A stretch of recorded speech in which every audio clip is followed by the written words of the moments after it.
Bem, pessoal, nessa aula a gente vai falar um pouquinho, dando continuidade ao treinamento de Selic.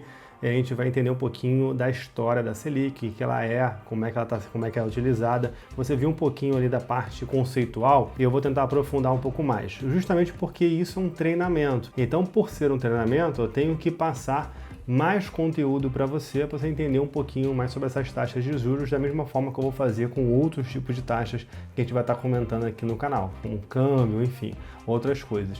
Então, vamos entender o que é a Selic. A Selic é um sistema eletrônico que permite a atualização diária das posições das instituições financeiras e assegurando um maior controle nessas reservas bancárias. Hoje a Selic identifica a taxa de juros que reflete a média da remuneração dos títulos federais que são negociados com os bancos, com as instituições financeiras. O termo Selic é uma sigla que significa Sistema Especial de Liquidação e Custódia.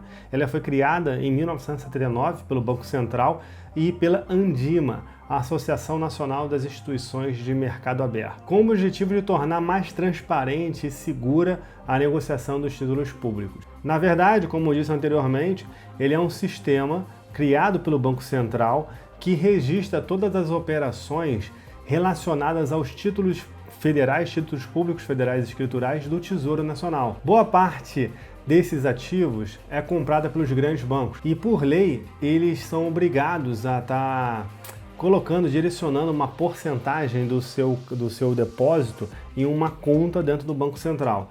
E o volume dessas operações bancárias em um único dia é gigantesco, é enorme. Então, ao somar todos aqueles montantes de todas as instituições, o total ainda fica maior. Então, o Banco Central, o que ele faz? Ele impõe que os bancos devem fechar o dia com caixa equilibrado. E nesse equilíbrio que o banco faz, qual o objetivo dele? É evitar o excesso de dinheiro em circulação e que, por sua vez, ele vai controlar a inflação por conta desse equilíbrio entre os caixas equilibrados dos bancos que são feitos esses depósitos dentro do Banco Central. Para isso, o que as instituições financeiras fazem? Elas fazem empréstimos entre elas. E dentro desses empréstimos entre elas, há uma taxa de juros. E também uma emissão de novos títulos, que aí é criado aquele certificado de depósito interbancário, onde os títulos são de curtíssimo prazo, de um único dia. Assim é feito uma média, ponderada e ajustada, que é divulgada diariamente. E nessa divulgação diariamente é a taxa Selic Overnight. No ano é a taxa Selic anual. A taxa Overnight, quando ela é anualizada, ela é a taxa Selic anual. A taxa Selic que a gente conhece é a taxa Selic Meta, que ela é estabelecida pelo Copom, com o Comitê de Política Monetária.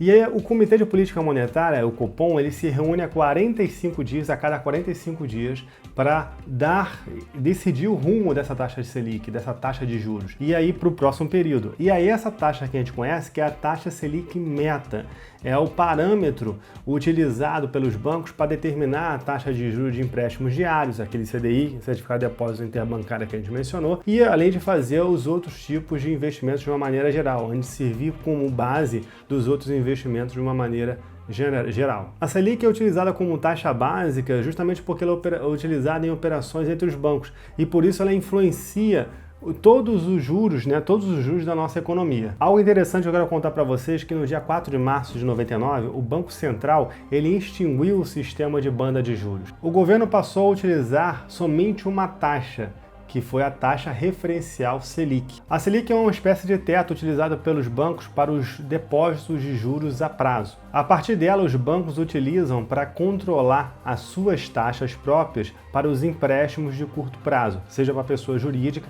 ou seja para as pessoas físicas. Algo interessante que eu quero falar para vocês é que hoje o sistema de liquidação e custódia, a Selic, movimenta cerca de 100 bilhões de reais, ok? Isso diariamente, tá? O volume é gigantesco. Então, além de você hoje ter a Selic lá como taxa, você tem esse sistema que movimenta bastante recurso financeiro. Então, a ideia de passar para você aqui esse conhecimento é justamente lá na frente, quando você estiver fazendo sua análise de balanço, é verificar o que você pode depreciar de algum tipo de caixa, algum tipo de produto, alguma coisa que for colocado dentro do balanço daquela empresa para você utilizar ela como custo de oportunidade. Porque o que é o custo de oportunidade? O custo de oportunidade nada mais é do que o dinheiro parado no tempo.